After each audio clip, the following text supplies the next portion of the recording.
لیکن گھبرانے کی ضرورت نہیں ہے.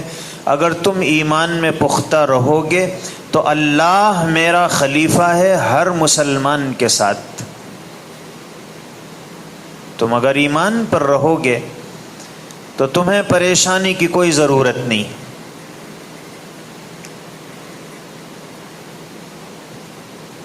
انہ شاب قطۃ، حضور اکرم صلی اللہ علیہ وسلم نے پھر اب اس کی تفصیل بتلائی کہ وہ کیسا ہوگا، کیسا رہے گا.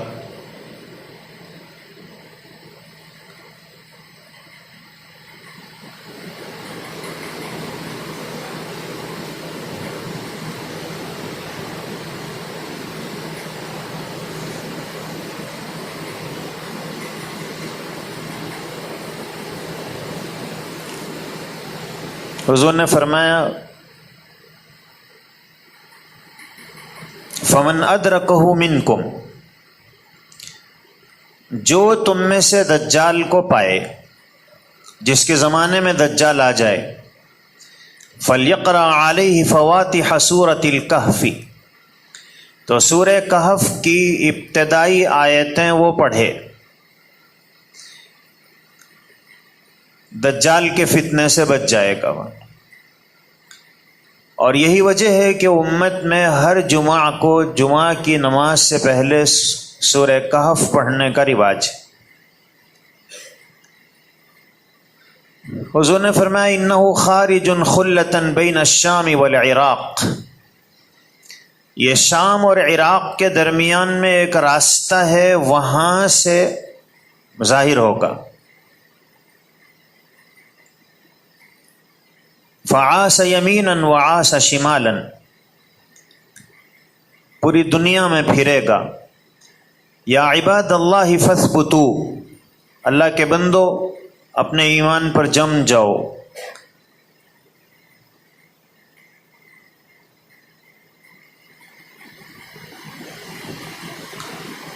قلنا یا رسول اللہ، ہم نے عرض کیا کہ اللہ کے رسول صلی اللہ علیہ وسلم، وما لبثہ فی الارض، وہ زمین میں کب تک رہے گا؟ قال 40 یوما، حضور نے فرمایا 40 دن. یوم کسنۃ، ایک دن ایک سال کے برابر ہوگا. ویوم کشہر، اور ایک دن ایک مہینے کے برابر. ویوم کجمعۃ، اور ایک دن ایک ہفتے کے برابر. وسائر ایامہ کایامکم، اس کے بعد کے جو دن ہوں گے جیسے تمہارے روزانہ کے دن ہوتے ہیں ویسے ہی دن ہوں گے. قلنا یا رسول اللہ، ہم نے عرض کیا اللہ کے رسول صلی اللہ علیہ وسلم، فذلک اليوم الذی کسنۃ اتکفینا فیہا صلاۃ یوم، صحابہ نے کہا کہ اللہ کے رسول صلی اللہ علیہ وسلم، جب ایک سال کا دن ہوگا تو کیا ایک سال کے دن میں 5 نمازیں کافی ہوں گی؟ ایک دن میں تو 5 نمازیں ہم پڑھتے ہیں. تو حضور نے فرمایا کہ لا،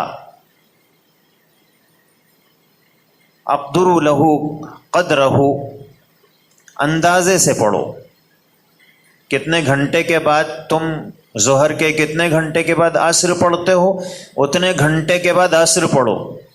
اور عصر کے کتنے گھنٹے کے بعد مغرب پڑھتے ہو، اندازہ لگا کہ اس سے مغرب پڑھو، اس لیے کہ سورج تو غروب نہیں ہوگا،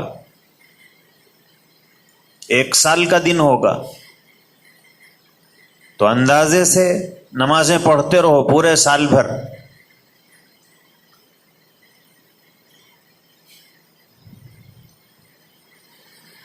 اور اسی حدیث کی وجہ سے قطب شمالی کے قریب میں جو ممالک ہیں جہاں 6 مہینے کا دن اور 6 مہینے کی رات ہوتی ہے، تو اسی حدیث کی روشنی میں علماء کا فتویٰ یہ ہے کہ وہاں اندازے سے نماز پڑھی جائے گی.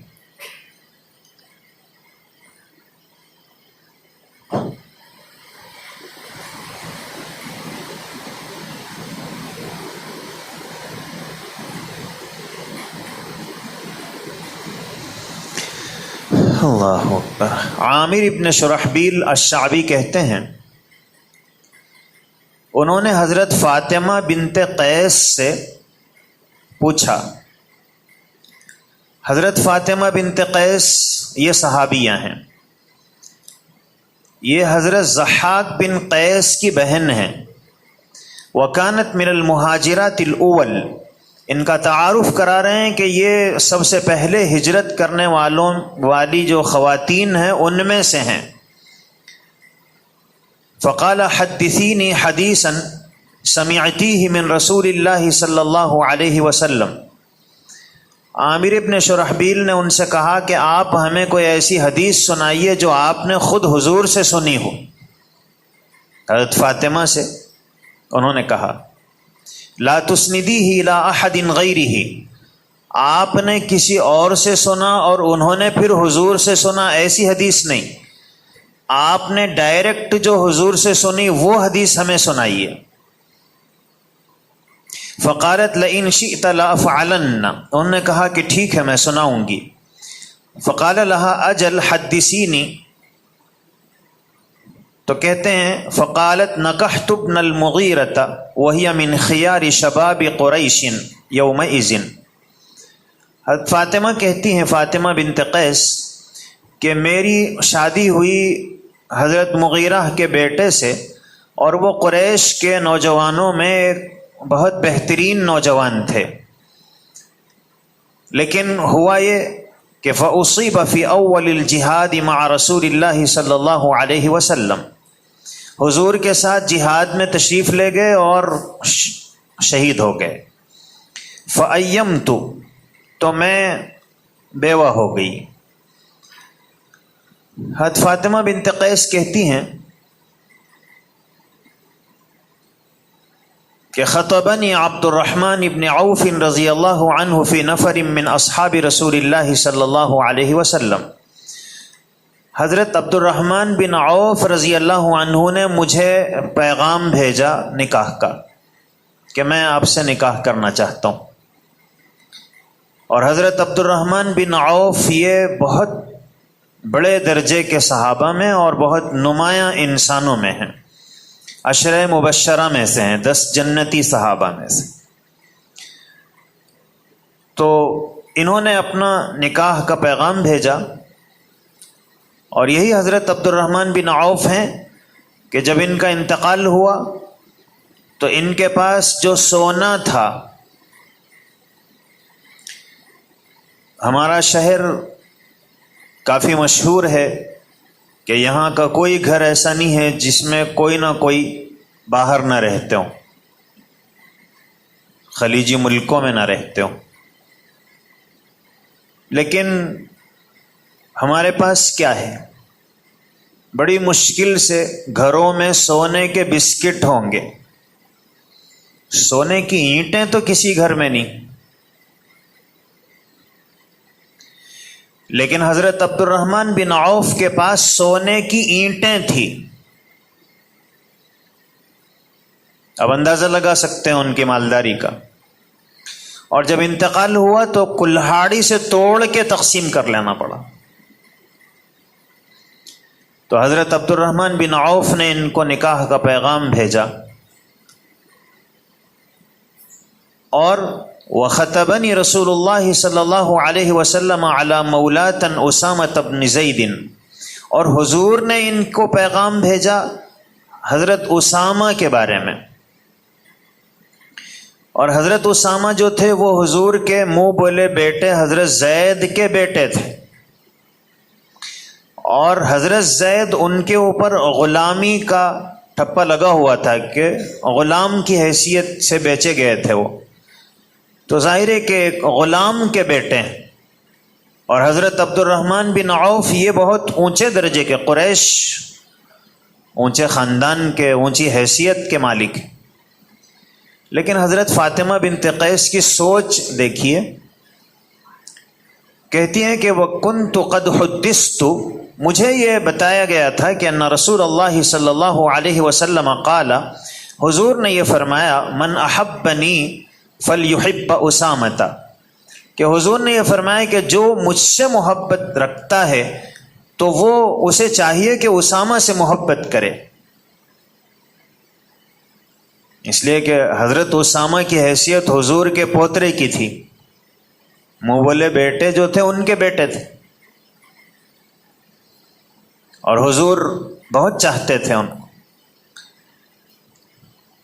فلما کلمنی رسول اللہ صلی اللہ علیہ وسلم قلت امری بیدک، حضور نے جب کہا کہ اسامہ سے آپ نکاح کر لیں،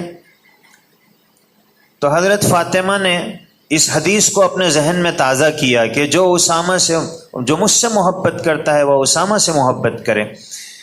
تو یہ ذہنی طور پر حضرت عبد الرحمن بن عوف کے مقابلے میں ان سے نکاح کے لیے تیار ہوئیں.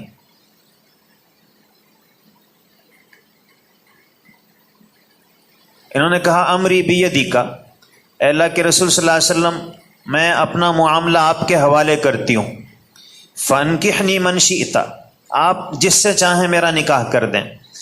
فقال انتقلی الی ام شریک، حضور نے فرمایا کہ ٹھیک ہے، ابھی تو عدت کے دن چل رہے ہیں اور عدت کے دنوں میں نکاح نہیں ہو سکتا ہے، تم ام شریک ایک صحابیہ ہیں ان کے گھر میں رہو.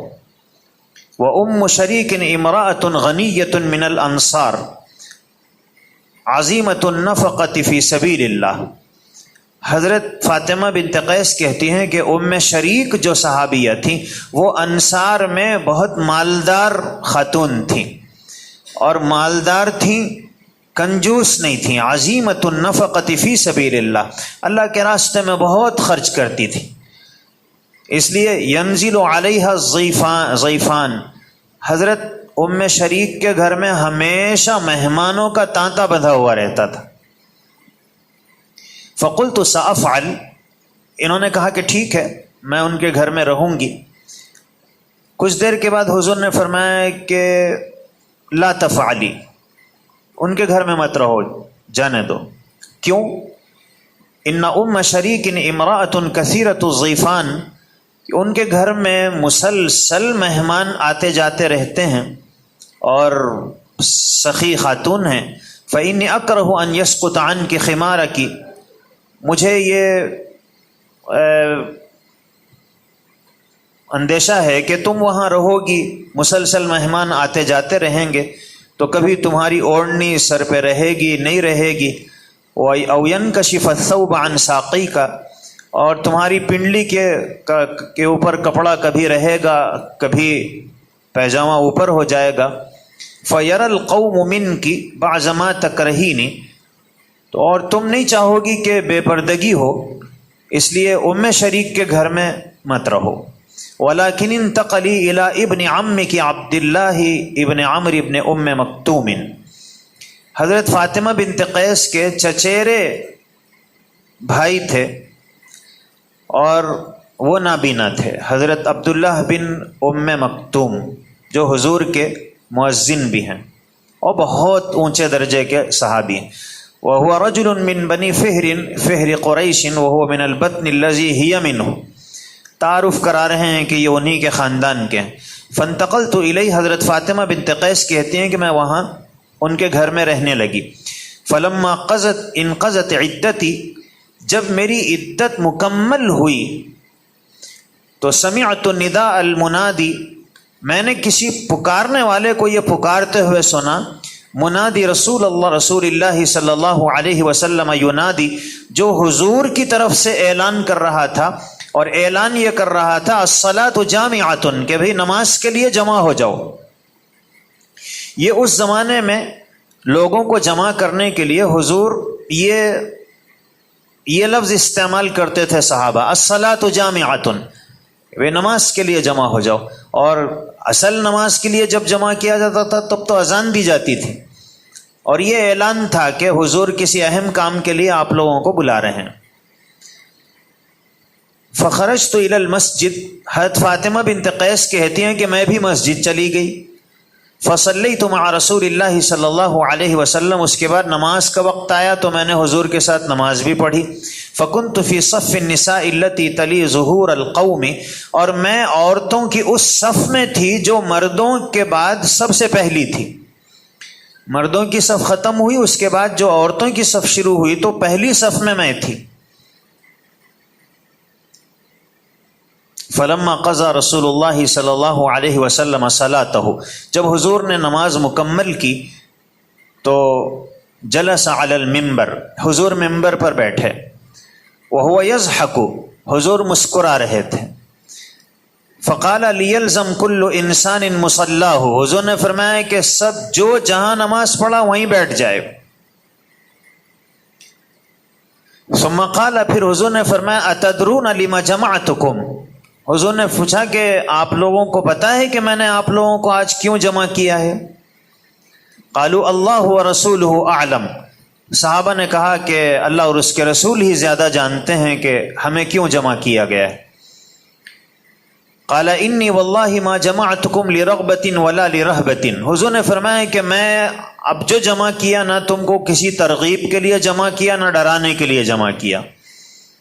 ولکن جمعتکم، لیکن میں نے تم کو جمع کیا ہے لأن تمیم الداری، اس لیے کہ تمیم داری کان رجلا نصرانیا، یہ عیسائی تھے. فجاء، وہ میرے پاس ابھی آئے ہیں. فبایع، انہوں نے مجھ سے بیعت کی ہے. واسلم، اور مسلمان ہوئے ہیں. اور وحدثنی حدیثا، بیعت جو ہے اسلام میں ایک ہے بیعت اسلام، کہ آدمی مسلمان ہونا چاہتا تھا تو حضور اس سے بیعت لیتے تھے کہ اسلام پر جم کر رہیں گے، شرک نہیں کریں گے، بت پرستی نہیں کریں گے، اللہ اور اس کے رسول کی باتوں پر عمل کریں گے. یہ ہے بیعت اسلام. ایک بیعت ہوتی تھی بیعت جہاد، کہ جب جنگ میں جانا رہتا تو حضور بیعت لیتے تھے کہ ہم پیٹ نہیں پھیریں گے، یا تو فتح حاصل کریں گے یا اپنی جان دے دیں گے. اس کو بیعت جہاد کہتے ہیں. ایک ہوتی ہے بیعت حکومت.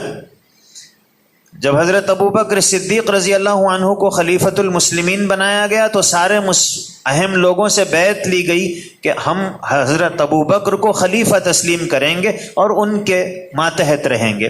تو یہ ہے بیعت حکومت. اور ایک بیعت ہوتی ہے بیعت اصلاح.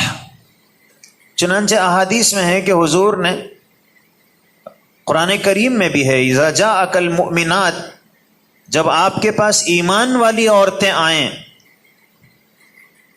اور وہ آپ سے بیعت ہونا چاہیں تو فبایعہن، تو آپ ان کو بیعت کر دیجئے.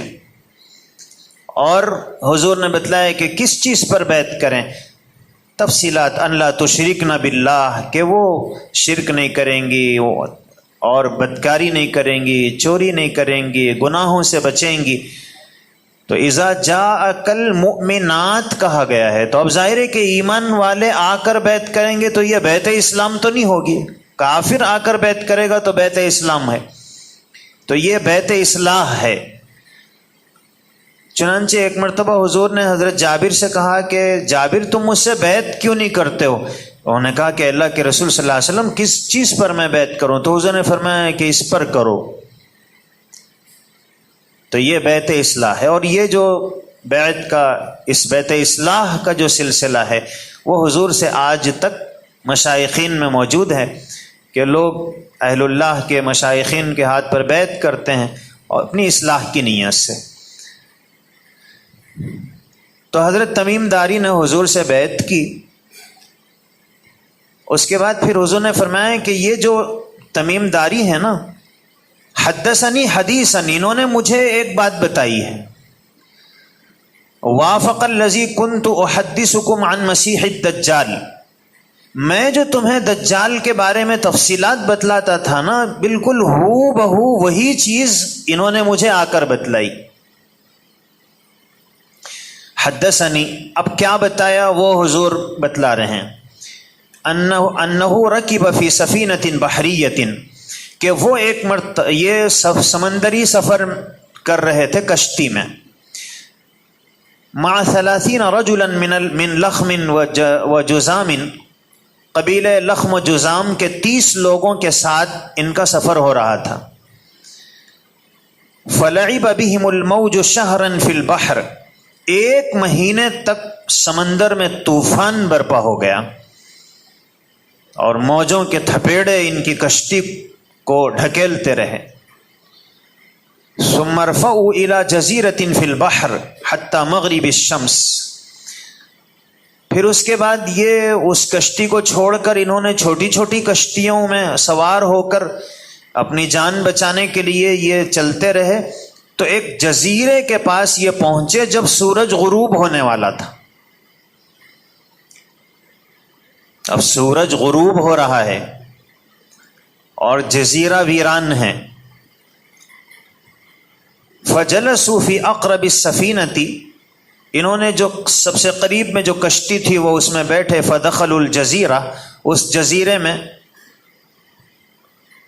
نیچے اترے. فلقیتہم دابۃ، یہ تو جان بچانے کے لیے وہاں جزیرے میں اترے، مگر جیسے ہی سامنے نظر ڈالے اتر کے تو ایک جانور نظر آیا.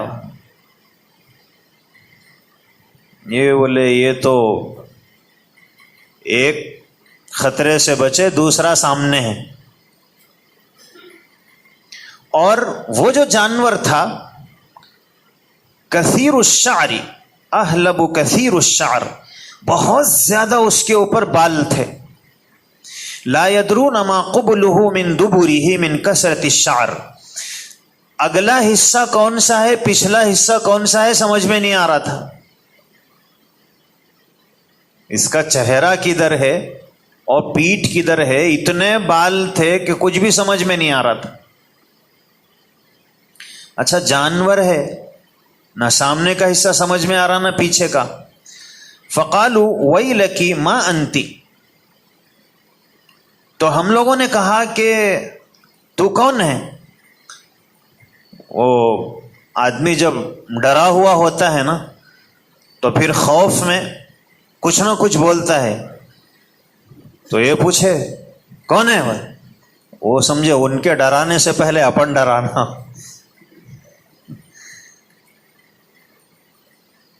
فقالت انا الجساسہ، اس نے کہا کہ میں جاسوس ہوں. وہ یہ سمجھے جانور ہے تو بات کرتا کیا، خالی ایسا چلائے تو چلے جاتا ہوں گا. تو وہ بات کرنا شروع کیا کہ میں جاسوس ہوں. قالوا وما الجساسہ، انہوں نے پوچھا کہ کس چیز کے جاسوس ہوں. سمندری سفر کرنے والوں کو ہمت سے کام لینا پڑتا ہے. تو یہ پوچھے کہ کس چیز کی جاسوسی کرتے. اولا ایھا القوم انطلقوا الی ھذا الرجل، زیادہ تفصیل مت پوچھو. ایک آدمی تمہارا انتظار کر رہا، وہاں چلو. اب یہ تو آدھی روح نکل گئی ان کی. یہ اس کا ہی خطرہ ہے سمجھ رہے تھے، تو یہ ویران جزیرے میں آدمی ہے کوئی اور وہ ہمارا انتظار کر رہا ہے.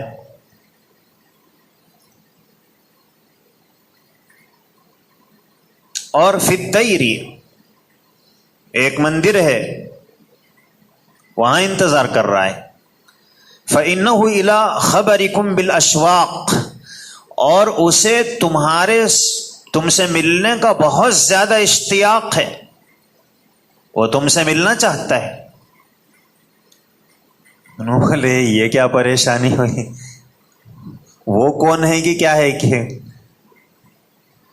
قال لما سمت لنا رجلا فزعنا منها ان تكون شیطانة، تمیم داری کہتے ہیں کہ سمندر میں جزیرہ ہے اور ویران جزیرہ، اور ویران جزیرے میں ایک آدمی ہے، اور یہ لے جانے والا بھی عجیب الخلقت ہے. تو وہ آدمی ہے نہیں شیطان ہے، یہاں آدمی کون رہے گا. تو کہتے ہیں کہ ہم گھبرا گئے کہ وہ کوئی جن معلوم ہوتا ہے، اس لیے کہ انسان کا نمائندہ ایسا کوئی جانور نہیں ہو سکتا ہے. کوئی انسان کسی کو بھیجائے تو اس طرح کے جانور کو تھوڑی بھیجائے گا، تو یہ تو کوئی جن ہوگا جس نے اس کو بھیجایا ہے. تو اب جن ہے بولے تو اب تو اور حالت رہ جاتی ہے.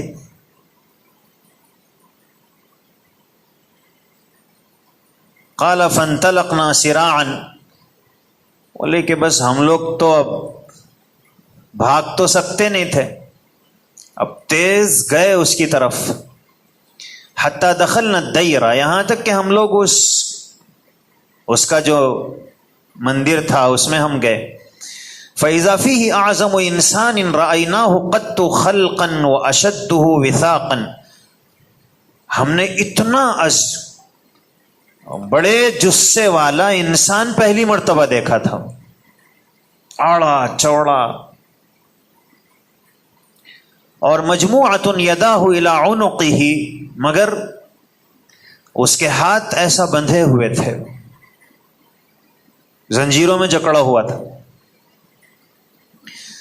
ما بین رکبتیہ الی کعبیہ بالحدید، ہاتھ یہاں بندھے ہوئے تھے اور گھٹنے سے لے کے ٹخنوں تک نیچے بھی زنجیروں میں بندھا ہوا تھا. قلنا ویلک ما انت، ہم نے کہا کہ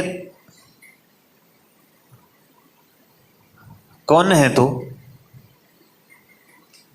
قال قد قدرتم علی خبری، اس نے کہا تم کو معلوم ہو جائے گا میں کون ہوں، پہلے میں جو پوچھ رہا ہوں وہ بتاؤ. فَأَخْبِرُونِي عَنْ نَخْلِ بَيْسَانَ، اس نے کہا کہ مجھے بیسان کا کے جو باغات ہیں کھجور کے، ان کے بارے میں بتاؤ. تو قلنا عن ای شأنها تستخبر، تمیم داری کہتے ہیں کہ ہم نے اس سے پوچھا کہ بیسان کے جو باغ ہیں ان کے بارے میں تم کیا جاننا چاہتے ہو؟ تو اس نے کہا کہ اسألکم عن نخلها هل یثمر، کیا ان باغات میں پھل آ رہے ہیں، کھجور ہو رہے ہیں؟ تو قلنا له نعم، ہم نے کہا کہ ہاں کھجور کی پیداوار ہو رہی ہے بیسان کے جو باغات ہیں اس میں. اس نے کہا اما انہ یوشک ان لا تثمر، اس نے کہا کہ ان قریب ایک وقت آئے گا کہ بیسان میں یہ جو باغات ہیں یہ سب ختم ہو جائیں گے اور پھل ول سب برخاست ہو جائے گا.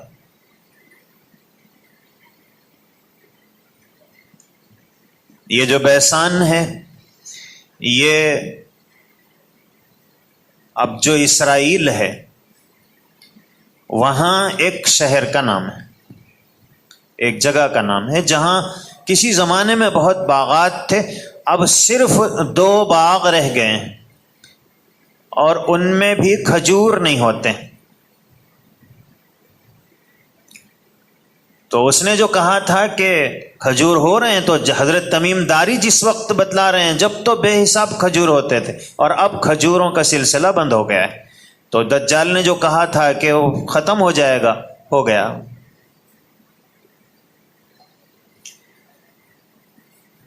اس کے بعد پھر اس نے پوچھا اخبرونی عن بحیرۃ الطبریۃ، مجھے بحیرہ طبریہ کے بارے میں بتاؤ کہ ہم نے پوچھا عن ای شأنها تستخبر، تم کیا معلوم کرنا چاہتے ہو بحیرہ طبریہ کے بارے میں؟ قال هل فيها ماء، اس نے کہا کہ اس میں پانی ہے. قالوا هي كثيرة الماء، تمیم داری نے کہا کہ وہاں تو بے حساب پانی ہے. قال اما ان ماءها يوشك ان يذهب، اس نے کہا کہ ایک وقت آئے گا کہ اس میں پانی ختم ہو جائے گا.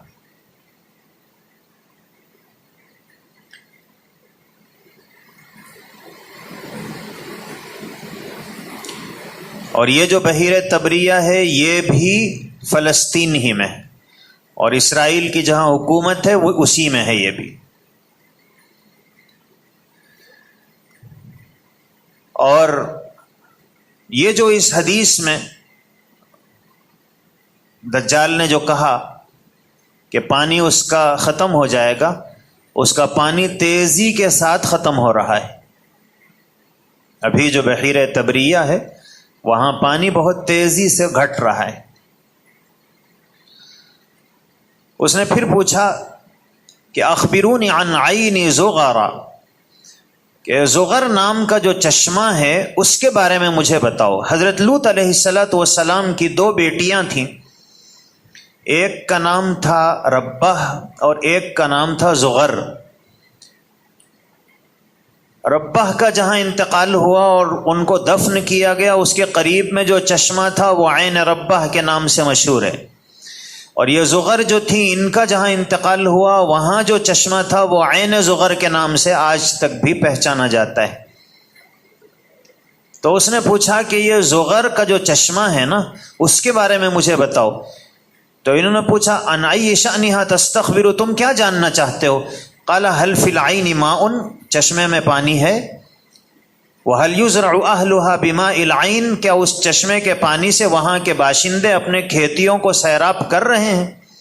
قلنا له نعم هي کثیرۃ الماء، ہم نے کہا کہ اس چشمے میں تو بہت پانی ہے، وَأَهْلُهَا يَزْرَعُونَ مِن مَائِهَا، اور وہاں کے لوگ اس کے پانی سے سینچائی کرتے ہیں۔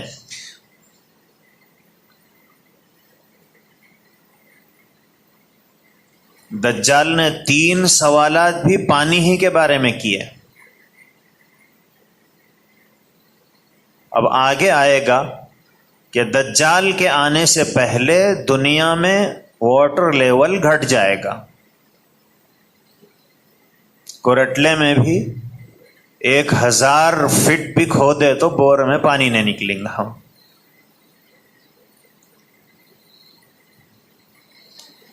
یہ دجال کے آنے کی نشانیوں میں سے ایک ہے، اس لیے اس نے 3 سوالات کیے، تینوں کا مرکز پانی ہے کہ وہ پانی کا کیا ہوا، یہ پانی کا کیا ہوا، تو پانی سے کافی لنک ہے اس۔ قال اخبرونی عن نبی الامیین، زغر جو چشمہ ہے اس میں بھی تقریباً پانی ختم ہو رہا ہے، اور یہ لوگ دوسری ندیوں سے وہاں پانی پہنچانے کی کوشش کر رہے ہیں۔ پھر اس نے پوچھا اخبرونی عن نبی الامیین ما فعل، کہ مجھے یہ جو امیوں میں نبی پیدا ہونے والے ہیں ان کے بارے میں بتاؤ۔ قالوا قد خرج من مکہ ونزل یثرب، حضرت تمیم داری نے کہا کہ وہ مکہ مکرمہ سے ہجرت کر کے مدینہ منورہ جا چکے ہیں۔ قال اقاتلہ العرب، اس نے پوچھا کہ اچھا عربوں سے ان کی جنگ ہوئی ہے؟ قلنا نعم، ہم نے کہا کہ ہاں۔ قال کیف صنع بہم، ہوا کیا؟ فاخبرناہ انہ قد ظہر علی من یلیہ من العرب واطاعوہ، ہم نے کہا کہ تقریباً عرب ان کی بات مان چکے ہیں اور ان پر ایمان لا چکے ہیں۔ قال لهم قد كان ذلك، قلنا نعم، اس نے کہا کہ اچھا ایسا ہوا ہے؟ ہم نے کہا کہ ہاں۔ قال اما ان ذاك خیر لهم ان يطيعوه، اس نے کہا کہ ان کے حق میں یہی بہتر ہے کہ وہ ان کی بات کو مانیں، یہی ان کے لیے خیر ہے کہ وہ اس نبی کو مان لیں، ان کے اوپر ایمان لائیں۔ وَإِنِّي مُخْبِرُكُمْ، اچھا یہی ان کے واسطے اچھا ہے بولے تو تمیم داری بولے اچھا ہے بولے تو اپن بھی جا کے مسلمان ہو جانا۔ تو حضرت تمیم داری مسلمان ہوئے دجال کے بولنے سے، کہ جو ان کی بات مانیں گے وہ خیر پر ہیں۔ اس نے کہا وَإِنِّي أُخْبِرُكُمْ عَنِّي، اب اس کے بعد اس نے کہا کہ مجھے جو معلومات لینی تھی وہ تو میں نے لے لی، اب میں تم کو اپنے بارے میں بتاتا ہوں۔ انی انا المسیح، اس نے کہا کہ میں ہی مسیح دجال ہوں۔ وَإِنِّي أُوشِكُ أَن يُؤْذَنَ لِي فِي الْخُرُوجِ، اور قریب ہے کہ مجھے نکلنے کی اجازت دے دی جائے۔ فَأَخْرُجُ فَأَسِيرُ فِي الْأَرْضِ، اور میں نکلوں گا تو زمین میں پھروں گا۔ فَلَا أَدَعُ قَرْيَةً، کسی گاؤں کو نہیں چھوڑوں گا۔ إِلَّا هَبَتْتُهَا، مگر وہاں میں اتروں گا اور وہاں لوگوں کا سامنا کروں گا، ان کو اپنے خدائی کا قائل کرنے کی کوشش کروں گا۔ فی 40 لیلۃ، صرف 40 دن میں۔ غیر مکہ و طیبہ، صرف مکے اور مدینے میں داخل نہیں ہو سکوں گا، ورنہ کوئی گاؤں اور شہر مجھ سے چھوٹے گا نہیں۔ فہما محرمتان علی کلتاہما، اور یہ دونوں جو شہر ہیں مکہ اور مدینہ، یہ دونوں میرے اوپر حرام کر دیے گئے ہیں. کلما اردت ان ادخل واحدۃ او واحدا منہما، اچھا حرام ہے تو کیا میں جانے کی کوشش نہیں کروں گا؟ کوشش تو کروں گا، میں وہاں بھی جانا چاہوں گا، لیکن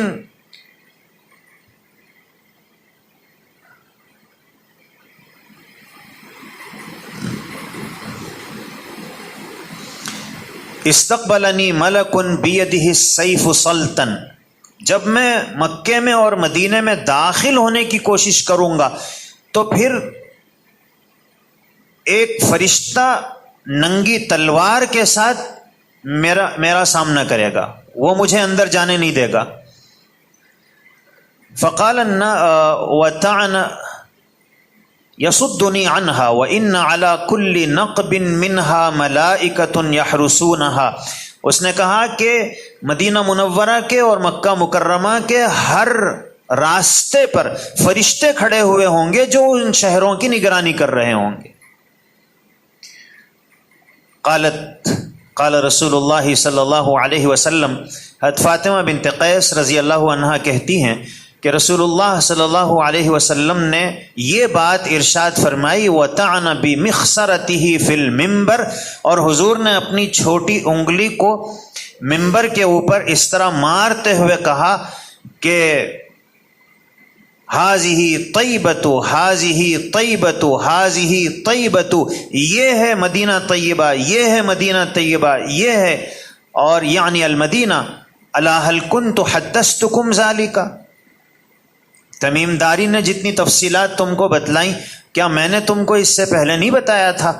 فقال الناس نعم، تو لوگوں نے کہا کہ ہاں اللہ کے رسول صلی اللہ علیہ وسلم، یہی تو تفصیل تھی جو آپ نے بتائی، اور تمیم داری اپنی آنکھوں سے اسے دیکھ کر آ رہے ہیں.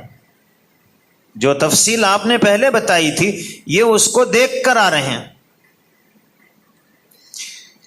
فإنه أعجبني حدیث تمیم، حضور نے فرمایا کہ تمیم نے جب آ کر مجھے ساری تفصیل بتائی تو مجھے بڑی خوشی ہوئی. انہ وافق الذی کنت احدثکم عنہ عن المدینہ ومکہ، اور اس لیے کہ میں جو کہتا تھا ہو بہو وہی تفصیل بغیر کسی فرق کے انہوں نے آ کر بتلائی.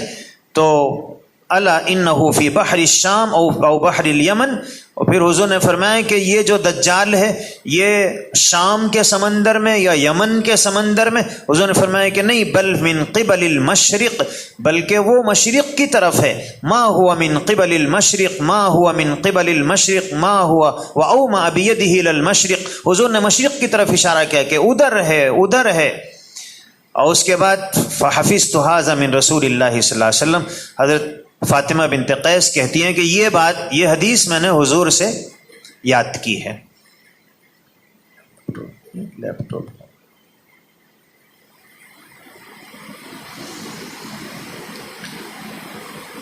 اب ہم نے احادیث سنی اس سلسلے کی، تو حضور اکرم صلی اللہ علیہ وسلم نے دوسری احادیث میں کچھ نشانیاں بتلائی کہ دجال کب ظاہر ہوگا. تو حضور نے فرمایا کہ پہلے حضرت مہدی علیہ السلام تشریف لائیں گے، وہ پیدا ہوں گے، اور حضرت مہدی جو پیدا ہوں گے تو حضور نے فرمایا کہ ان کی ماں کا نام میری ماں کا جو نام ہے وہی ہوگا، اور ان کا نام وہ ہوگا جو میرا نام ہے، محمد ان کا نام ہوگا، اور ان کی والدہ کا نام آمنہ ہوگا. اور حضور نے فرمایا کہ وہ میرے ہی خاندان کے ہوں گے، قریش کے ہوں گے. تو حضور نے حضرت مہدی کی بہت تفصیل بتلائی، اور حضرت مہدی جو ہیں وہ پیدا ہوتے ہی لوگ نہیں سمجھیں گے یہ مہدی ہیں، پیدا ہوں گے، بڑے ہو جائیں گے، جوان ہو جائیں گے، جب تک بھی ان کو لوگ نہیں پہچانیں گے کہ یہ مہدی ہیں.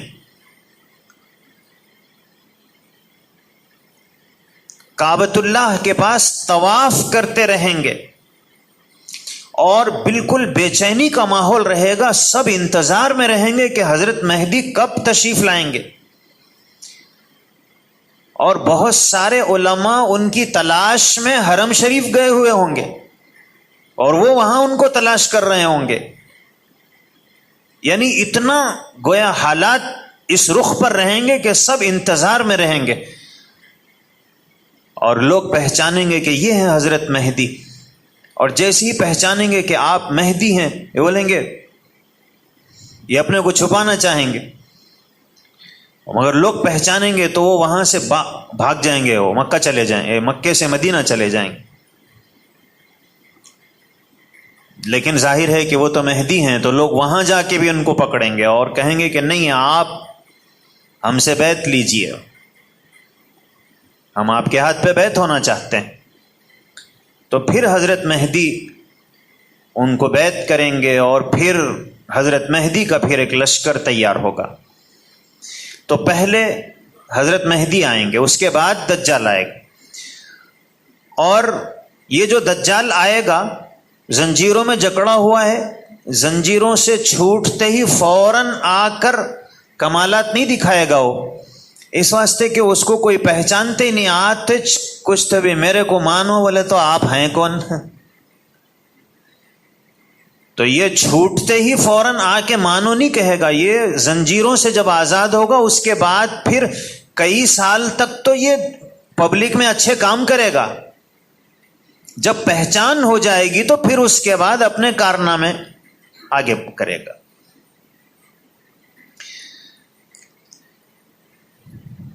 حضور اکرم صلی اللہ علیہ وسلم نے ایک نشانی یہ بتلائی کہ جس زمانے میں دین میں کمزوری پیدا ہو جائے گی مسلمانوں میں، اور آپس میں بغض و عداوت اور نفرت پھیل جائے گی مسلمانوں میں، اس وقت دجال آئے گا. اور اب عالم اسلام میں جو افراتفری ہے، یہ اس کا پیش خیمہ کہا جا سکتا ہے. اور حضور نے فرمایا کہ حضور کی نشانیوں سے معلوم ہوتا ہے کہ بیت المقدس آباد ہوگا اور مدینہ ویران ہو جائے گا، اس کے بعد دجال آئے گا. اور مدینہ کی ویرانی کے انتظامات شروع ہو چکے ہیں. محمد بن سلمان ابتدا کر چکے ہیں. لوگ سوچ بھی نہیں سکتے تھے کہ مدینہ منورہ بھی ویران ہوگا، اور اب وہاں گانے کی محفلیں اور سارے وہ چیزیں جس سے مدینہ ویران ہو جائے. مدینہ ویران ہونے کا کیا مطلب ہے؟ نیکیوں سے ویران ہو جائے گا. تو مدینے کی ویرانی کے بارے میں سوچ بھی نہیں سکتے تھے ہم. اب سے 4-5 سال پہلے بھی کوئی نہیں سوچ سکتا تھا کہ مدینے میں یہ ہوگا اور وہ ہوگا، لیکن اب جو ہوگا وہ سامنے آ گیا ہے. ایک اور نشانی حضور نے فرمائی کہ جنگوں کا دورہ ہوگا، ہر طرف جنگیں چلتی رہیں گی. اس زمانے میں دجال آئے گا. اور حضور نے فرمایا کہ قسطنطنیہ یعنی استنبول فتح ہوگا، اور مسجدوں کے محراب و منبر دجال کے تذکرے سے خاموش ہوں گے. اس زمانے میں دجال آئے گا. اور پھر حضور نے ایک اور نشانی بتلائی کہ دجال کے آنے سے پہلے ماحول جو ہوگا وہ ایسا ہوگا.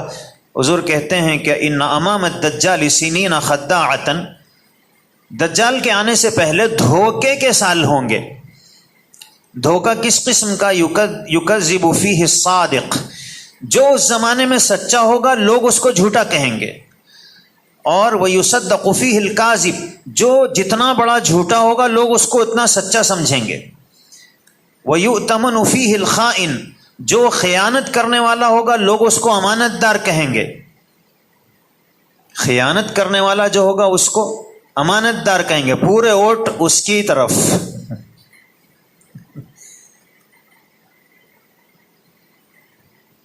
نوٹ بندی، الخائن مگر یؤتمن، یہی امانت دار ہے، چوکیدار ہے. یؤتمن فیہ الخائن. حضور نے فرمایا کہ خائن جو ہوگا، جو خیانت کرنے والا ہے، جو پورے ملک کو لوٹنے والا ہوگا، اسی کو لوگ چوکیدار کہیں گے. یؤتمن، امانت دار کہیں گے. اور تو جب ایسا ہوگا تو اس کے بعد دجال آئے گا. حضور اکرم صلی اللہ علیہ وسلم کی حدیث سے معلوم ہوتا ہے کہ دجال کے آنے سے پہلے 3 سال قحط رہے گا. پہلا جو سال ہوگا تو بارش 1/3 کم ہوگی، صرف 2/3 بارش ہوگی، اور زمین سے پیداوار بھی اسی تناسب سے ہوگی. دوسرا سال جب آئے گا تو 2/3 بارش رک جائے گی، صرف 1/3 بارش ہوگی اور اسی تناسب سے پیداوار ہوگی. اب لوگ کھانے کے لیے پریشان رہیں گے. اور تیسرا سال جب آئے گا تو نہ بارش، 1 قطرہ پانی بھی نہیں پڑے گا اور زمین سے کوئی پیداوار بھی نہیں ہوگی. اس کے بعد دجال آئے گا.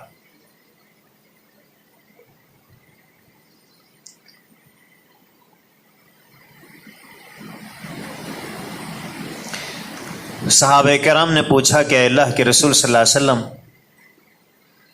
جب کھانے کے لیے کچھ نہیں رہے گا اور جو کھانا ہوگا وہ دجال کے قبضے میں ہوگا، تو پھر ہم زندہ کیسے رہیں گے؟ تو حضور نے فرمایا کہ فرشتوں کی جو غذا ہے وہ تمہاری غذا ہوگی، اور فرشتوں کی غذا کھچڑی کھٹا قیمہ پاپڑ نہیں ہے. فرشتوں کی جو غذا ہے وہ تسبیح و تحلیل ہے. وہ اللہ کی تسبیح کرتے ہیں، اللہ کی حمد بیان کرتے ہیں، یہی ان کی غذا ہے. تو حضور اکرم صلی اللہ علیہ وسلم نے فرمایا کہ تم ذکر کرو گے، تسبیح پڑھو گے، بھوک ختم ہو جائے گی. اور پریشانی میں تسبیح پڑھنے کی توفیق کس کو ہوتی ہے؟ جو پریشانی سے پہلے ذکر و تسبیح کا پابند تھا تو پریشانی میں بھی ذکر و تسبیح کی طرف دھیان جاتا، اور جو پہلے سے ہی ذکر کا پابند نہیں ہے، جب اس کے اوپر پریشانی آتی تو انہیں 1000 فٹ نہیں 1500 فٹ ڈالے تو نکلتا ہوں گا پانی والتا.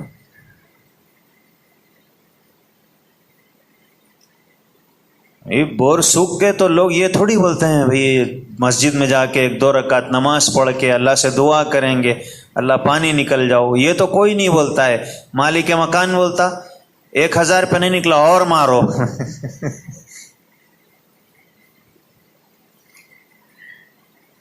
تو پریشانی میں اللہ یاد کسے آتے ہیں؟ جو پہلے سے اللہ کی یاد میں لگا ہوا ہے.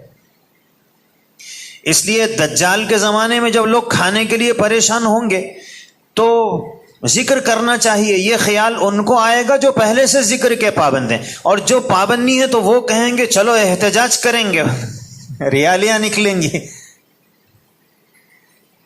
ادھر دھیان نہیں جائے گا.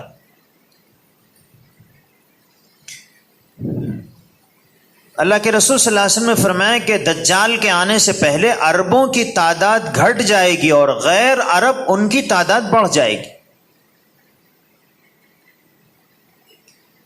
اور حضور نے فرمایا کہ عیسائیوں کی تعداد میں اضافہ ہو جائے گا. حضور اکرم صلی اللہ علیہ وسلم فرماتے ہیں کہ میں دجال کی 2 نشانیاں تمہیں بتلاتا ہوں، اور مجھ سے پہلے کسی نبی نے یہ 2 نشانیاں نہیں بتائی ہیں، اور میں تمہیں وہ 2 نشانیاں بتلا رہا ہوں جس سے تم پہچان سکتے ہو کہ یہ دجال ہے.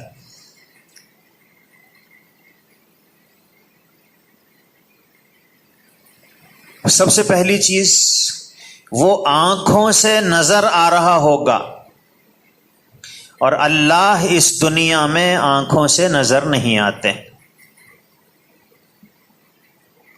یہ سب سے بڑی نشانی ہے اس کے جھوٹے ہونے کی. حضرت موسیٰ علیہ السلام نے کہا تھا ربی ارینی، اللہ آپ کو دیکھنا چاہتا ہوں، تو اللہ نے کہا لن ترانی، تم مجھے دیکھ ہی نہیں سکتے اس دنیا میں. تو حضور فرماتے ہیں کہ اس کے جھوٹے ہونے کی سب سے پہلی نشانی یہ ہے کہ وہ نظر آ رہا ہوگا، اور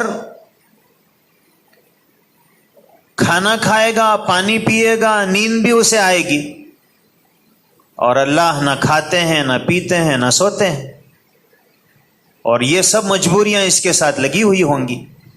اور اس سے لوگ پہچانیں گے کہ بھی یہ تو اللہ نہیں ہے.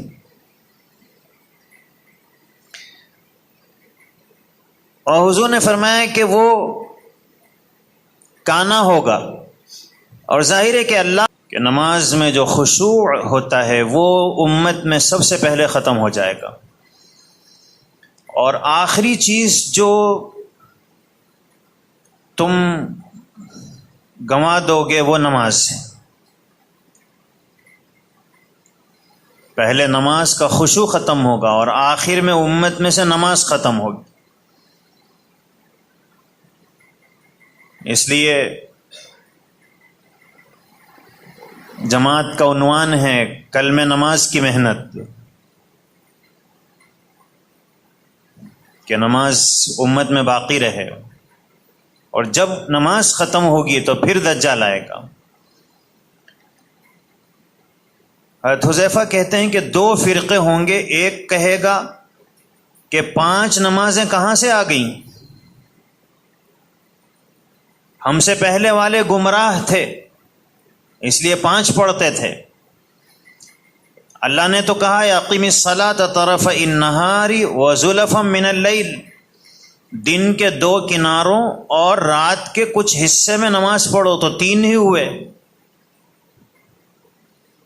اس لیے ایک فرقہ 3 نمازوں کا قائل ہوگا، اور دوسرا فرقہ اس کا کہنا یہ ہوگا کہ ایمان والوں کا جو ایمان ہے وہ فرشتوں کے ایمان کی طرح ہے، اور اس لیے صرف زبان سے ایمان کا کلمہ پڑھ لینا کافی ہے، باقی کچھ بھی کریں گے تو آدمی کافر نہیں ہوگا۔ اور اللہ کے حضرت حذیفہ فرماتے ہیں کہ یہ 2 جو فرقے ہوں گے نا، اللہ تعالیٰ کے لیے لازم ہے کہ ان کا حشر دجال کے ساتھ کریں۔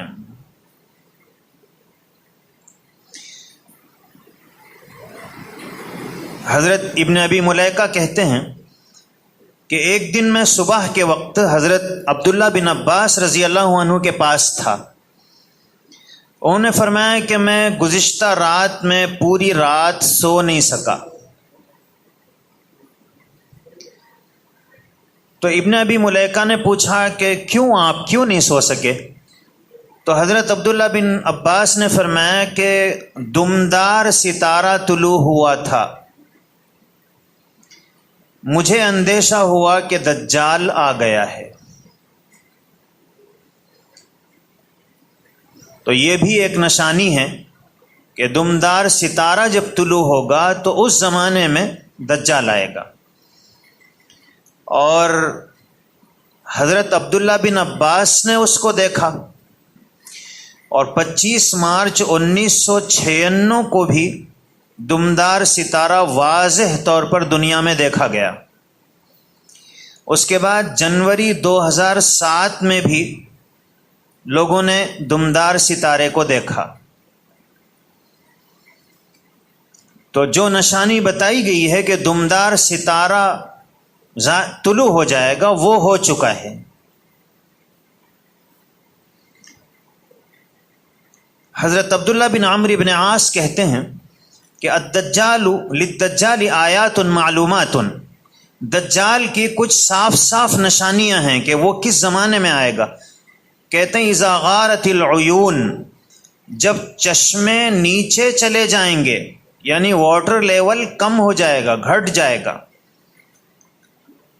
اور ونزہت الانہار، نہروں کا پانی نکال لیا جائے گا، کرٹلے کی ندی سوکھ گئی، ڈیم اوپر بن گیا،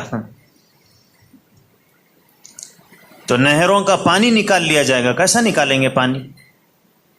کہیں روک دیں گے تو اس کا پورا پانی برخاست، اور اب پوری دنیا میں یہی ہو رہا ہے۔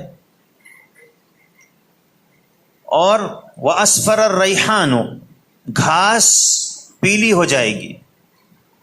وَانْتَقَلَتْ مُزْحَجُ وَحَمْدَانُ مِنَ الْعِرَاقِ فَنَزَلَتْ قَنْسَرِينَ، مزحج اور حمدان یہ 2 قبیلے ہیں، یہ لوگ عراق چھوڑ کر قنسرین میں آ کر بس جائیں گے۔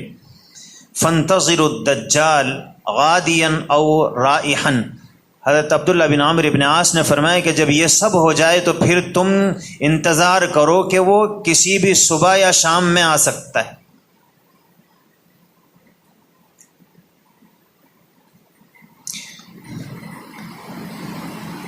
اللہ کے رسول صلی اللہ علیہ وسلم فرماتے ہیں من علامت قرب الساعۃ، قیامت قریب آ گئی ہے، اس کی نشانیوں میں سے نشانی ایک ہے اشتداد حر الارض، زمین کا جو حرارت اور ٹیمپریچر ہے وہ بڑھ جائے گا 48 ڈگری۔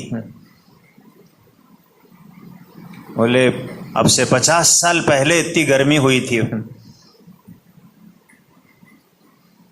تو یہ جو گرمی کی شدت بڑھ گئی ہے، یہ قیامت کی نشانیوں میں سے ایک نشانی۔ اب ہم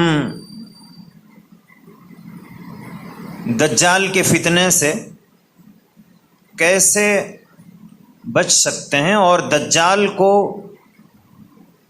ختم کیسے کیا جائے گا؟ حضرت مہدی نماز کے لیے تیاری کر رہے ہوں گے اور حضرت عیسیٰ علیہ السلام آسمان سے اتریں گے اور حضرت مہدی کی اقتداء میں حضرت عیسیٰ علیہ السلام نماز پڑھیں گے۔ جب نماز سے فارغ ہوں گے تو حضرت عیسیٰ علیہ السلام کہیں گے کہ مسجد کا گیٹ کھولو،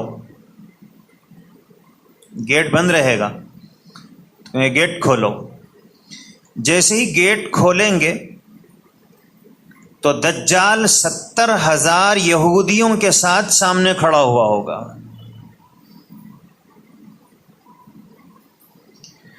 اور حضور نے فرمایا کہ وہ جو یہودی ہوں گے ان میں سے ہر ایک کے پاس جو تلواریں ہوں گی وہ زیورات سے مزین ہوں گی، بہت خوبصورت تلواریں ان کے پاس ہوں گی اور بہترین شال وہ اوڑے ہوئے ہوں گے۔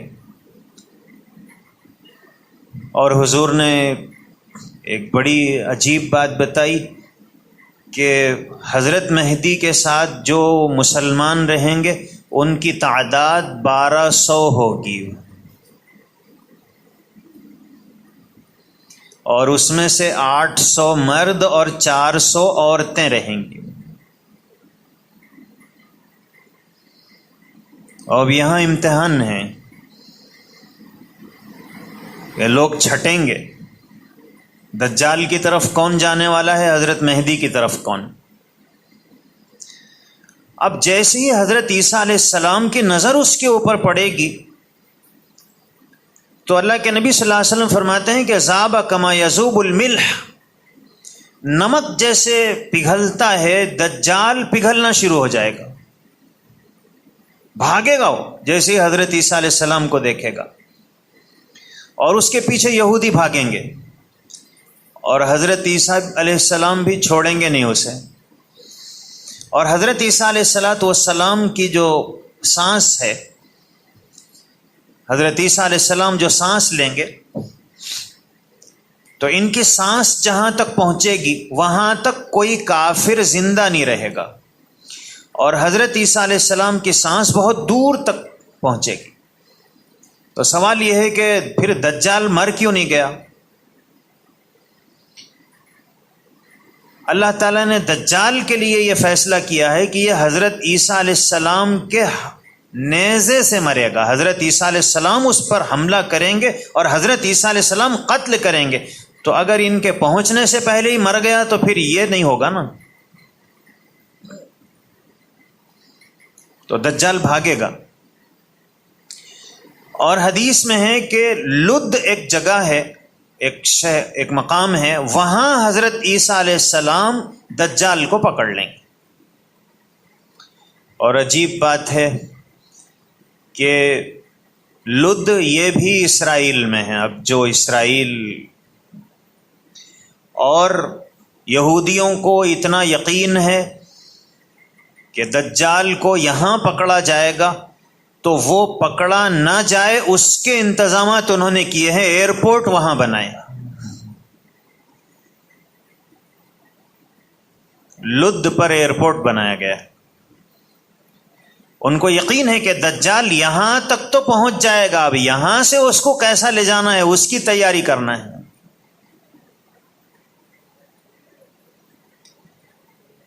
اور ایئرپورٹ کا جو گیٹ ہے اس کے قریب میں دجال کا محل تیار ہو چکا ہے. ان کو یہ معلوم ہے کہ یہ وہاں سے تو بھاگے گا لیکن یہاں تو پہنچ جائے گا. اس کا نام ہے ملک السلام کا محل، سلامتی کا جو بادشاہ ہے اس کا محل، اس کا نام رکھے وہ لوگ.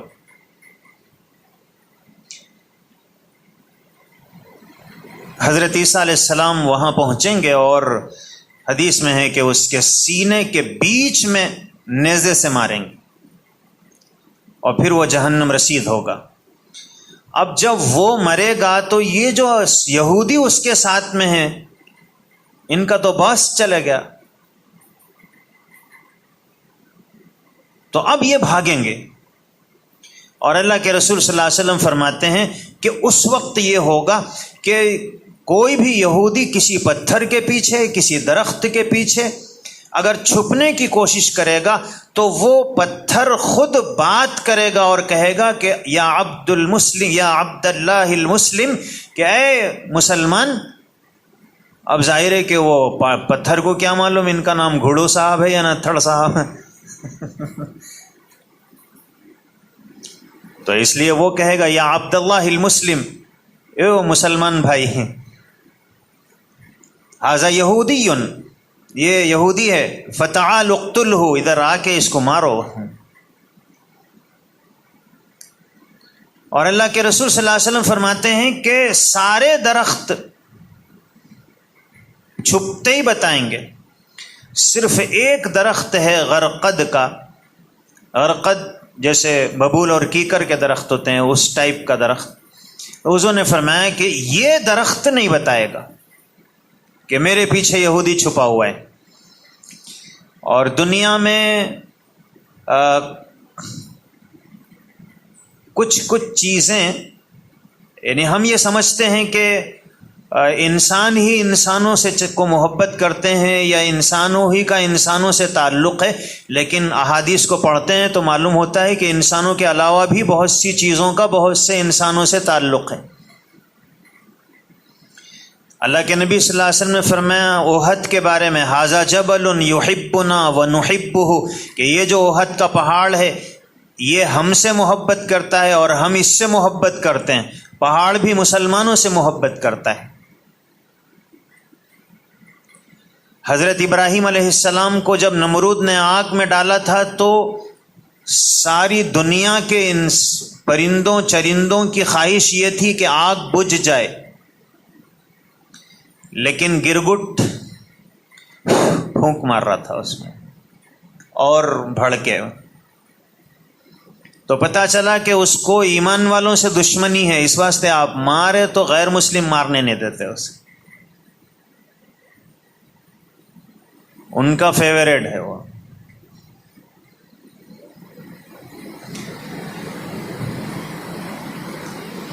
تو یہ جو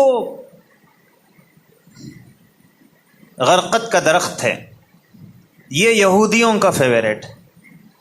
اس لیے آج اسرائیل میں سب سے زیادہ درخت جو بوئے گئے ہیں اور بوئے جا رہے ہیں وہ غرقد کے ہیں. ان کو معلوم ہے کہ یہی بچانے والا ہے.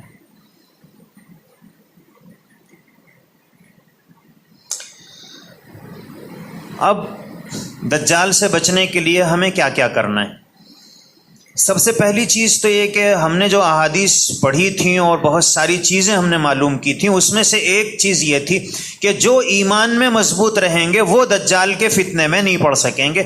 اس لیے جو ضعیف الاعتقاد ہوں گے وہ دجال کے فتنے میں پڑ جائیں گے. تو اس کا مطلب یہ ہے کہ ہمیں اپنے ایمان کو مضبوط بنانے کی محنت کی فکر کرنی چاہیے کہ ہم مضبوط مسلمان بن سکیں. نمبر 2، حضور اکرم صلی اللہ علیہ وسلم نے فرمایا بادروا بالاعمال، یہ دیکھو اعمال میں لگو، آگے بڑھو ایک دوسرے سے. اور حضور نے فرمایا اس سے پہلے تو اس میں حضور نے فرمایا کہ ابھی دجال کے آنے سے پہلے، اس لیے کہ وہ ایسا شر ہے جس کا انتظار کیا جا رہا ہے. تو اعمال میں لگنا یہ دجال سے بچاؤ کی ایک ترکیب ہے. اور حضور اکرم صلی اللہ علیہ وسلم نے فرمایا، طبرانی کی روایت ہے، حضرت ابو امامہ کہتے ہیں کہ حضور نے فرمایا فمن لقیہ منکم، تم میں سے جس کا دجال سے سامنا ہو جائے تو حضور نے فرمایا کہ اس کے چہرے پر تھوک دو. یہ تیسری ترکیب حضور نے بتائی اس کے فتنے سے بچنے کی، کہ اگر تمہارا سامنا ہو گیا تھوک دو اس کے اوپر. کیا مطلب؟ دجال پوری سائنس اور ٹیکنالوجی کی دنیا کا آدمی ہوگا جو اس کی سائنس اور ٹیکنالوجی سے فائدہ اٹھانا چاہیں گے وہ اس کے اوپر تھوکیں گے. وہ تو اسے الفانسو آم کھلائیں گے کہ بھی آپ سے تو ٹیبل پہ بات کرنا ہے اور ہم کو اپنے ملک کے بارے میں بھی کچھ سہولتیں حاصل کرنا ہے. تو حضور نے فرمایا کہ اس کو تھوک دو.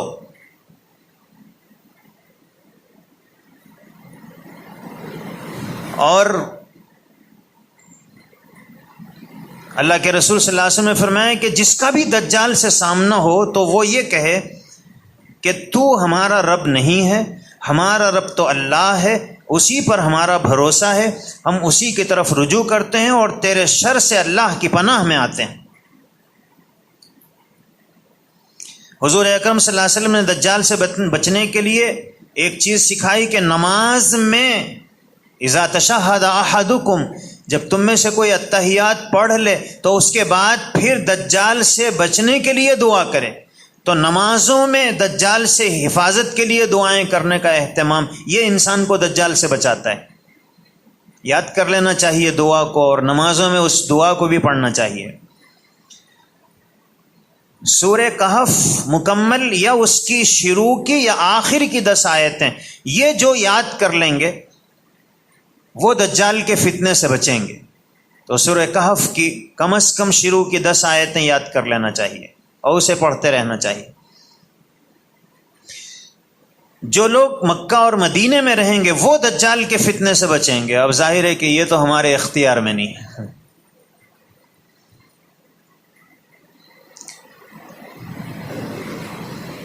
ایک اور بات حضور نے فرمائی کہ دجال جب آ گیا یہ تمہیں معلوم ہو گیا، کیسا ہے تھوڑا دیکھیں گے. حضور نے فرمایا کہ یہ کوشش مت کرو. اللہ کے رسول صلی اللہ علیہ وسلم فرماتے ہیں کہ جو دجال کی خبر سن لے وہ اس سے دور رہے. اللہ کی قسم آدمی اپنے کو مومن سمجھ کر اس کے پاس آئے گا، پھر اس کے پیدا کردہ شبہات میں مبتلا ہو کر اس کی پیروی کر لے گا. وہ کوئی چھوٹا فتنہ نہیں ہے. دیکھیں گے محرم کے شعراں کیسے ہے. حضور نے فرمایا کہ معلوم ہو تو اس کے قریب بھی مت جاؤ، دور رہو.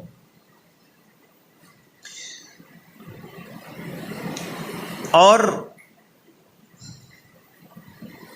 یہ جو ہماری غذائی عادتیں ہیں ان میں تھوڑی سی تبدیلی کی ضرورت ہے کہ ہم مصنوعی غذاؤں کے بجائے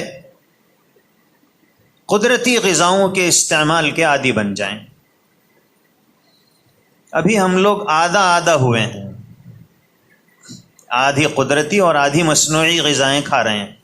مگر کتنے ہی ملک ایسے ہیں جہاں مکمل مصنوعی غذاؤں پر ہی انحصار چل رہا ہے. اس کے فتنے سے بچنے کے لیے قدرتی غذاؤں کا استعمال اس کو بڑھا دینا چاہیے. اور یہ جو مصنوعی غذائیں ہیں، آیوڈین مکس نمک، یہودیوں نے پوری دنیا میں یہ باولا بنا دیا لوگوں کو کہ آیوڈین ملا ہوا نمک یہ صحت کے لیے مفید ہے، جبکہ صحت کو برباد کرنے والا یہی نمک ہے. سادہ نمک استعمال کرو. اور یہ جو ڈپلیکیٹ گھی ہے، بناسپتی گھی، یہ صحت کو برباد کرنے والی مصنوعی چیز ہے. اصلی گھی استعمال کرو، قدرتی چیز. کوکنگ آئل، آج کل جو تیل مل رہا ہے، آپ دکان پر جائیے، آپ اس کو بولیے پھلی کا تیل، بولے لیجیے 80 روپے میں 1 لیٹر. اور آپ آئل مل جائیے، اس کو بولے 1 لیٹر پھلی کا تیل نکالنا ہے تو پھلی کتنی چاہیے، وہ بولتے 2 کلو. اب 80 روپے میں بھی اگر پھلی کے بیج ہیں کلو، تو 160 روپے کے تو بیج خریدنا پڑتا. پھر یہ پیسنے کے 20 روپے لیتے تو 180 روپے. تو 180 روپے میں ہم کو 1 کلو تیل ملتا، اور کمپنیاں 80 روپے میں ہی 1 کلو دے رہی ہیں. ہم آپ کے خیر خواہ ہیں. 100 روپے ہم لاس، آپ کھاؤ بس.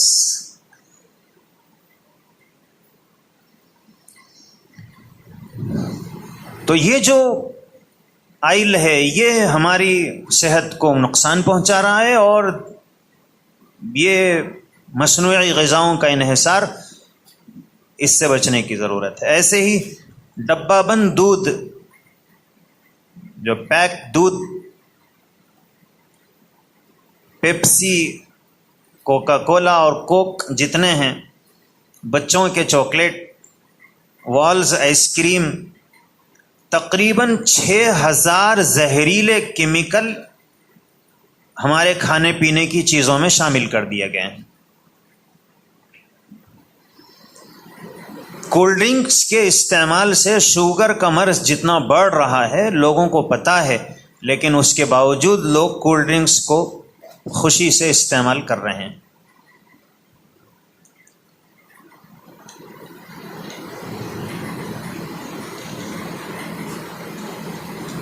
آخری چیز جس سے دجال سے حفاظت ہوگی، وہ میں نے بتایا تھا کہ جو لوگ ذکر کے عادی ہوں گے تو وہ دجال کے زمانے میں اس کے فتنے سے بچ سکیں گے. اس لیے اس وقت ساری دنیا میں اہل اللہ جو ہیں، اللہ کے نیک جو بندے ہیں، ان کی توجہ اسی طرف ہے کہ لوگوں میں